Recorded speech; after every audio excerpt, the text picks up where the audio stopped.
साथियों नमस्कार, स्वागत है आपका एक और इस नई वीडियो में। और आप देख रहे हैं बिग इंडिया टीवी। देश में 2024 का लोकसभा चुनाव बेहद करीब है और देश में बनना है साथियों नया प्रधानमंत्री। और देश का पूरा विपक्ष साथियों इस बार प्रधानमंत्री मोदी को यानी कि भाजपा को हराना चाहता है। यानी कि इस बार देश की जनता चाहती है कि देश में बदलाव हो, लेकिन साथियों बदलाव होने के लिए जो वर्तमान की स्थिति है, भाजपा को हराने के लिए विपक्ष का एकजुट होना बहुत जरूरी है। लेकिन साथियों क्या आपको पता है, मैं आपके सामने आज खबर कौन सी रखने जा रहा हूं। आपने थंबनेल में पढ़ लिया होगा कि आखिरकार बसपा सुप्रीमो बहन कुमारी मायावती जी के वो दुश्मन कौन है जिन लोगों ने बसपा सुप्रीमो का इंडिया वाले गठबंधन में आने से एक बार फिर रास्ता रोक दिया। और जो खबरें लगातार साथियों मीडिया में लगातार खबरें आ रही थी कि बहुत जल्द कांग्रेस की सुप्रीमो श्रीमती सोनिया गांधी जी बहन जी के नाम का अनाउंसमेंट करने वाली है और बहन जी इंडिया वाले गठबंधन में आने वाली है और प्रधानमंत्री पद का चेहरा बनने वाली है। तो फिर साथियों इस पर रोक किसने लगाई? आखिर क्यों बहन जी ने एक बार फिर अकेले चुनाव लड़ने का ट्वीट किया? आखिर किसने बहन जी को मजबूर कर दिया, या किसको पसंद नहीं है कि बहन जी इस गठबंधन में नहीं आए? साथियों चार ऐसे चेहरे इंडिया वाले गठबंधन के जिन्होंने बसपा का खुलकर साथियों विरोध किया। साथियों 9 मार्च को सोनिया गांधी जी बहन जी के नाम का अनाउंसमेंट करने ही वाली थी, लेकिन जैसे ही साथियों 9 मार्च की सुबह हुई तो साथियों ये खबर पीछे रह गई और बहन जी ने एक ट्वीट कर दिया कि हम पूरे देश में लोकसभा का चुनाव अकेले लड़ने वाले हैं। साथियों मैं ऐसे ही नहीं कह रहा हूं, मेरे पास एक पुख्ता खबर है और जिसने ये खबर दी है उसने साथियों दावा भी किया है। उसने दावा किया इस खबर का कि खबर बिल्कुल पक्की है। साथियों अपनी स्क्रीन पर देखिए बिना देरी करते हुए क्या कुछ लिखा गया है। साथ ही साथ में आपको इसका विश्लेषण भी करके बताऊंगा आखिर क्या इसके मायने क्या है। देखिए साथियों अपनी स्क्रीन पर जीतू राजौरिया नाम के एक व्यक्ति ने एक्स पर ट्वीट करते हुए लिखा है, पुख्ता सूत्रों से प्राप्त जानकारी के अनुसार।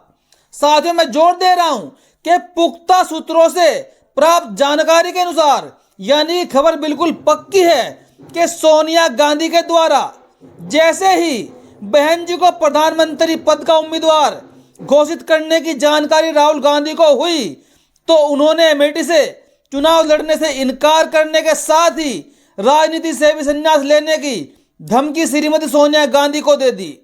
साथ ही प्रियंका गांधी ने भी, कांग्रेस महासचिव प्रियंका गांधी ने भी अपने पद से इस्तीफा देने की पेशकश कर डाली। और इसको देखते हुए इंडिया गठबंधन के प्रमुख घटक दलों जैसे कि राजद, आरजेडी, लालू यादव की पार्टी, सपा, समाजवादी पार्टी में भी असंतोष के स्वर उभर आए। राजद ने घोषणा कर दी कि अगर श्रीमती गांधी ऐसा करती हैं तो वो भाजपा के साथ चले जाएंगे।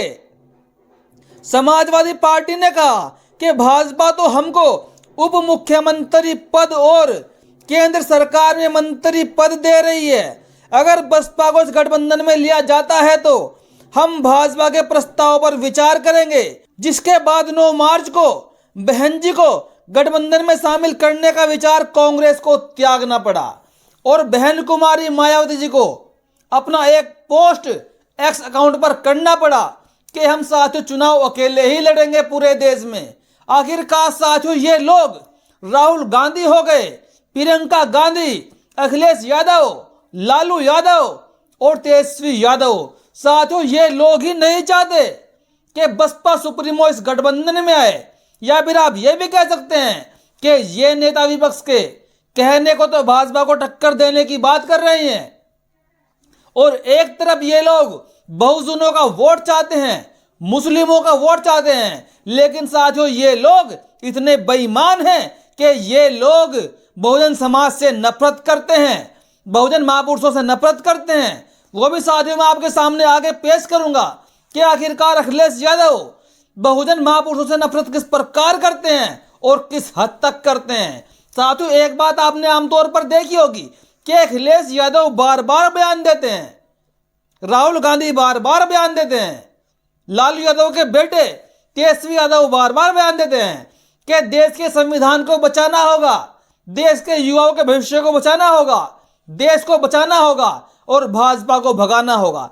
लेकिन साथियों, ये बात सब जानते हैं, क्या बसपा सुप्रीमो के वोट बैंक के बगैर ये लोग 2024 के लोकसभा चुनाव में भाजपा को भगा देंगे, संविधान को बचा लेंगे?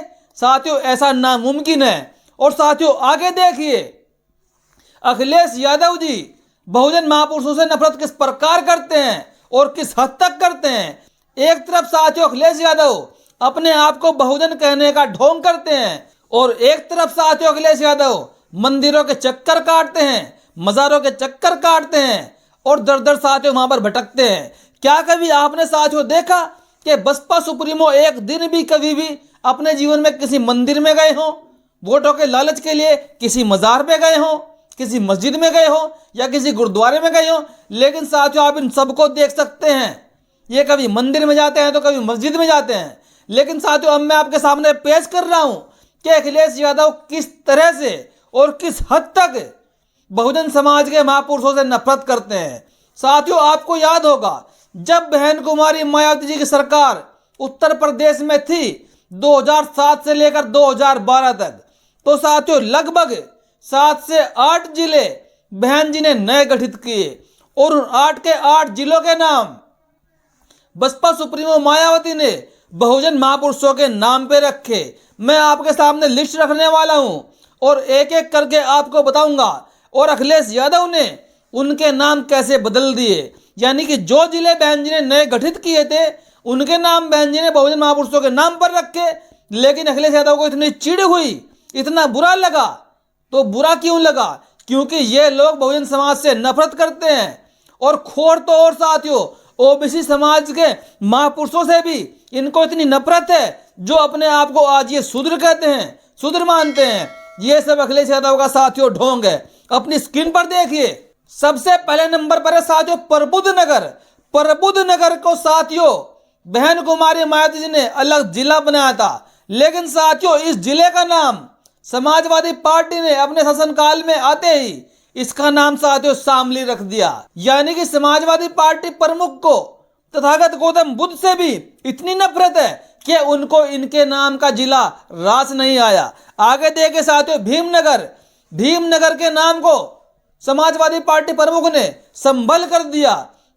मैं इनको बताना चाहूंगा कि जो है भीमनगर का नाम पड़ा, ये नाम बहन जी के परिवार से नहीं है, ये नाम सारे बाबा साहब के नाम पर रखा गया और बाबा साहब से भी इनको इतनी नफरत है और इसका नाम बदलकर इन्होंने संभल कर दिया। तीसरे नंबर पर साथियों पंचशील नगर। पंचशील नगर को अखिलेश यादव ने हापुड़ कर दिया। महामाया नगर, महामाया नगर को अखिलेश यादव ने हाथरस कर दिया। ज्योतिबा फूले नगर, ज्योतिबा फूले नगर को अखिलेश यादव ने अमरोहा कर दिया। छत्रपति साहूजी महाराज नगर, इसको इन्होंने अमेठी कर दिया। काशी राम नगर को इन्होंने कासगंज कर दिया। रमाबाई नगर, इन्होंने इसको कानपुर देहात कर दिया।